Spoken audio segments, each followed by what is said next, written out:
So hey guys, welcome to my installation video of my 45 North Nicotine 2.35 studded tire winter mountain bike tires that I'm going to put onto my Surly Krampus.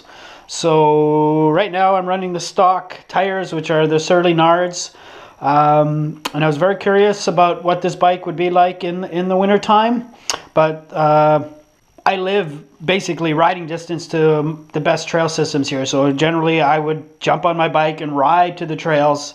And right now riding through the city streets is kind of a nightmare. They're so icy, so sketchy that I wouldn't even bother to do it with the stock tires. If I was to throw my bike in a car or drive to a trail system, these Nards would probably suffice, but I want to be able to ride to the trails, and that's going to require riding through city streets, which are covered with ice. And also I want to incorporate this into my winter commuting.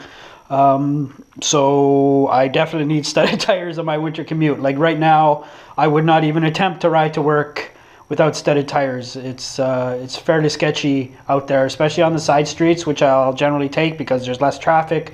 So I've taken the side streets on my way to work, and the bike paths on the way to work are basically pretty much solid ice underneath, because we had a similar episode to what we had last winter where, you know, we started out pretty good. It was looking like it was going to be a good winter. We got some snow, but then it warmed up above freezing and it rained for like a day, and then it got cold again.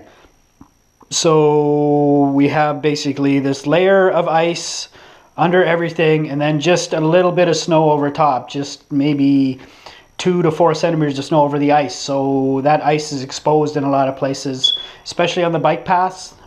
They're pretty much solid ice underneath. So I definitely want to get some studded tires. So we are going to put on these 45 North Nicotine 2.35 tires. They say they have 222 studs, and they are the concave tip. So the idea is you get bite all the way around, so theoretically they bite a little bit better. I have taken one of these tires out of their package already, and I will say this, that if you do buy a pair of these 45 North studded tires that use these aluminum concave tip studs, make sure you go through around the entire tire and check every single stud. Because there it is right there. I have a brand new tire, never used. So you can see the tip here. On this one, the tip has snapped off and broken off. So I will go to my dealer tomorrow and get them to install a new stud into that hole. I haven't checked out the other one yet. So please make sure you check your tire completely. Go around the complete tire, every single stud. Do it in the shop or do it at home, and mention that you're going to do that, because while these are lightweight studs and they have great bite, I don't think they're as durable as some of the other studs that some of the other brands use. So this is tire number 2. I even think my Dillinger 5s, when I bought them, I think there was some studs that were already broken when they were brand new, but I didn't really notice until a bit after, so I didn't bother to complain to my dealer about it. So just checking entire tire, make sure every stud is good. My dealer has lots of studs in stock, so shouldn't be a hassle for them. So this tire looks good, so we'll put this one up front and we'll put the other one in the back. Next thing we're going to check is if these have a rotation direction. I don't see a rotation direction on them. Anyways, I see the rotation direction that I want to rotate them, mostly for lower rolling resistance. And I'll put the one with the broken stud on the back, because I will need these side knobs to save my life tomorrow. So next step is to actually install them on this beautiful bicycle.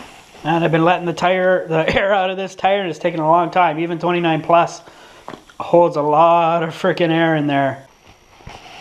Alright, so we have the tire off, and this is just a 27 TPI wire bead. These things are heavy, let me see if I can feel a difference in weight between them. Yeah, I'd say that the studded tire is noticeably lighter than that very basic version of the Surly Nard. So now we're gonna mount this tire. Okay, so I have the first one on, and yeah, it still looks like it's a pretty fat tire. You can tell that it's not quite as big as the 3-inch, so I'll be interested when I put them side by side. So I'll take the rear wheel off. So there they are, essentially side by side. So yeah, there's a huge difference. A 3-inch Surly Nard is a massive tire in comparison to this 2.3 Nicotine. The other way you can tell is if you look at the axles. Look how much lower the axle is than the Nard. It's almost like an inch lower. So yeah, Nard's a true 29 plus tire is a big tire. It's not that far away from being same size as a fat bike tire. So now we'll put the Nicotine on the rear. Okay, so there we go. Nicotine 2.35 studded tires from 45 North on a Surly Krampus, running Surly Rabbit Hole 50mm rims. So if you go on 45 North's website, they say, I think the tires are recommended for 25 to 40mm rims, which is strange that they don't say 50mm, but the photo on their website is actually of the Nicotine on a 50mm rim.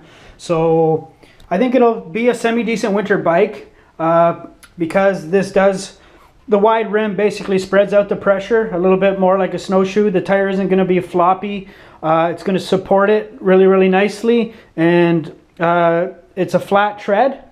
It's not a rounded tire. It's a very flat tire. So when you have it lower pressure, basically the tire runs flat. So you should get to use basically the full width of the tire to give you flotation.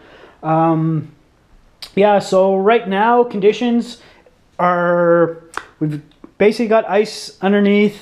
We got a little bit of snow on top. If you go to the trails, they're really, really firm because we don't have a lot of snow. So you really actually don't need a fat bike right now. So when conditions are like this, or if I know it's going to be a hard packed snow, I'll pull out the Krampus and give it a go because it'll be faster than a fat bike, a little more snappy. If you could call a fat bike or a 29 plus snappy in acceleration, it will be more snappy than my Moonlander. I think I measured the weight of my Dillinger 5 studdeds. They're about 1,300 grams. These are supposed to be in the 900 range. So it's a pretty, when you combine the two, it's a significant loss in weight. Noticeably, the diameter, outer diameter has gone down. So I'll have to keep in mind that when I compared the two, when I had those Surly Nards, when I had the rear tire compared to the front, there was almost an inch difference in axle height. So basically my bottom bracket now is an inch closer to the ground. So I'll have to keep that in mind when I'm pedaling. But I'm going to ride it to work tomorrow. And that'll be basically my first test.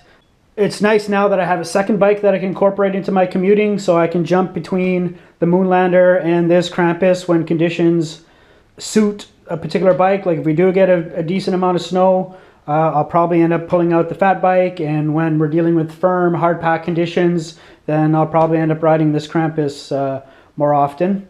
But I'm very curious to give this a try as in a decent variety of winter conditions, because I think with the wide rim, this is basically the fattest non-fat tire studded tire that you can get right now, 2.35. No one yet makes a true 29 plus studded tire, and I think 45 North went this route because basically it's the fattest tire that they could make that people would use on 29 plus, but it would still fit a majority of other regular bicycles. But hopefully somebody jumps on board and ends up making a true 29 plus studded tire.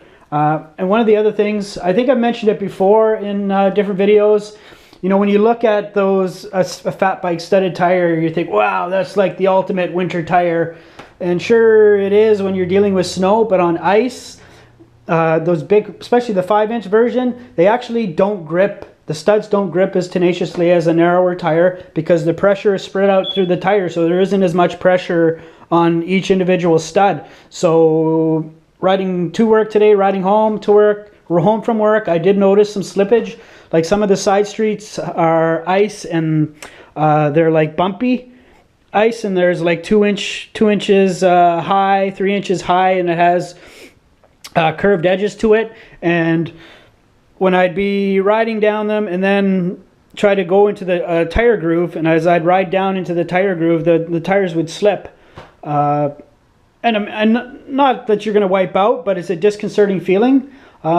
So these are fat by regular mountain bike standards, but compared to a fat bike, I think they should grip more tenaciously on the ice. And tomorrow will be the true test. And I'll try and get a tire pressure that basically allows all the studs to kind of bite at the same time. So yeah, stay tuned for some winter riding videos using this Surly Krampus. Thanks for watching. Bye.